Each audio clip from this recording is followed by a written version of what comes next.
కేసీఆర్ కట్టించిన కాళేశ్వరం ప్రాజెక్టు కూలిపోయింది, అందుకనే మేము నీళ్ళు ఇస్తామన్నట్టు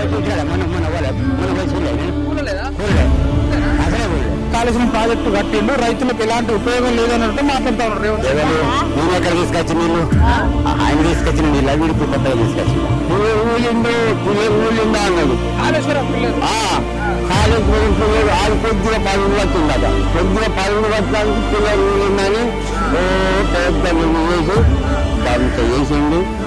కాళేశ్వరం అంటే 3 బ్యారేజీలు, 19 రిజర్వాయర్లు, 22 పంప్ హౌసులు, 204 కిలోమీటర్ల భూగర్భ టనలు, 98 కిలోమీటర్ల పంపింగ్ మెయిన్, 1500 కిలోమీటర్ల గ్రావిటీ కాలువ. కదా ఆ మగోడు రానే వచ్చింది ఇప్పుడు. ఇక రేపు కమిషన్ విచారణకు హాజరు కానున్నారు కేసీఆర్. మీరు మమ్మల్ని ఏమీ చేయలేరు, అది కూడా చెప్తున్నా, జ్ఞాపకం పెట్టుకో. ఏమంటే